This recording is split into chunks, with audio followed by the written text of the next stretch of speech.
Karena suatu hari, 20 mayat lebih menumpuk di permukaan sungai air Bengawan Solo saat debit airnya dangkal. Inilah kisah tragedi Jembatan Bacem, Bengawan Solo.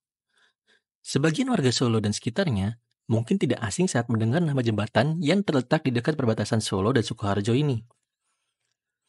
Jembatan Bacem sendiri merupakan salah satu sisa-sisa keberhasilan Raja Keraton Kasunanan, Raja Pakubuwono ke-10, yang dianggap merupakan zaman kejayaan yang dirasakan oleh masyarakat saat itu.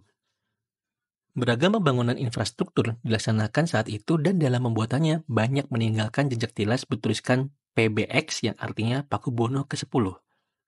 Di kolong jembatan, tertinggal sebuah tugu monumen sebagai penanda bahwa jembatan tersebut merupakan prakarya sang raja. Namun, jembatan Bacem pada saat itu sudah tua dan digantikan dengan jembatan yang lebih sesuai.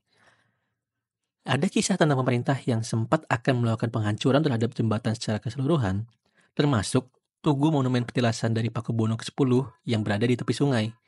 Namun, akibat pengaruh mistis yang menjaga tugu tersebut, akhirnya tugu dan sebagian pondasi tidak dihancurkan, dan pembangunan jembatan baru pun digeser beberapa meter dari jembatan sebelumnya dan resmi berdiri pada tahun 2000.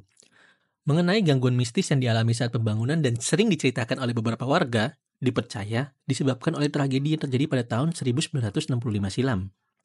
Jembatan Bacem ini dianggap sebagai saksi bisu tentang tragedi kelam yang terjadi di tahun 1965 sampai 1966. Saat itu, sebagian warga Solo dan sekitarnya masuk ke dalam zona merah terduga basis pendukung PKI.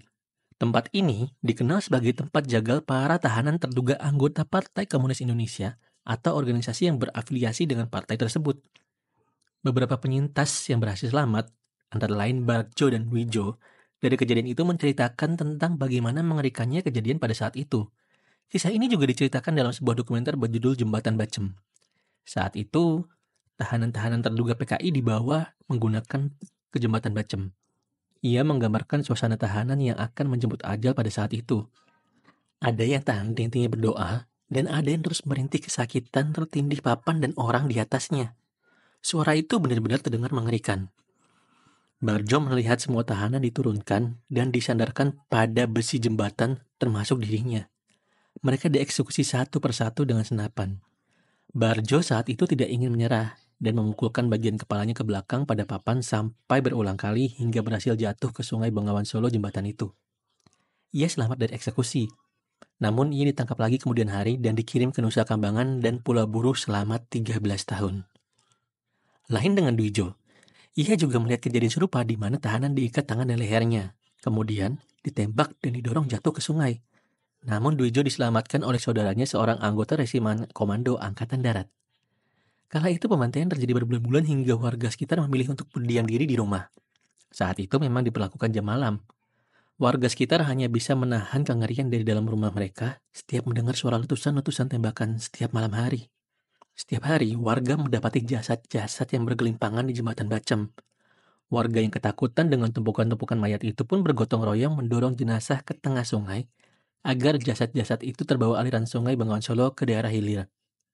Lagi pula, aparat memang meminta warga untuk menghanyutkan jasad-jasad tersebut agar tidak menimbulkan bau busuk yang menyengat. Saat itu, Bengawan Solo memiliki fungsi sebagai tempat pembuangan mayat hingga warga mengalihkan aktivitas buang hajat mereka ke selokan sawah karena tak sanggup melihat kondisi sungai yang dipenuhi mayat.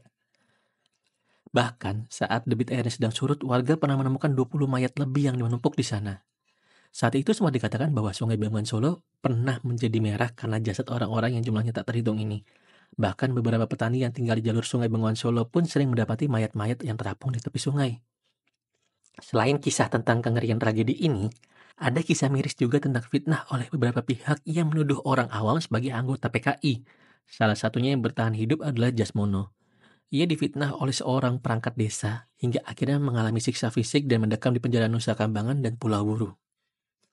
Beberapa kisah-kisah tak masuk akal terdengar pasca tragedi tersebut, terutama ketika informasi sudah dapat bergerak dengan lebih cepat. Beberapa cerita dikisahkan oleh mereka yang melalui jembatan Bacem saat malam dan keadaan tengah sepi.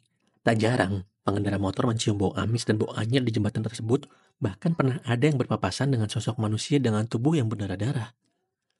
Beberapa pengemudi roda 4 pun tak luput dari gangguan serupa, bahkan ada yang mengaku pernah melihat sosok pria tanpa kepala di sana.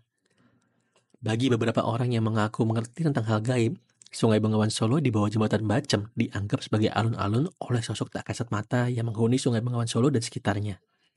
Terlepas dari latar tragedi 1965 tersebut, pernah diceritakan juga tentang keberadaan sosok nenek yang penuh darah muncul di tengah malam.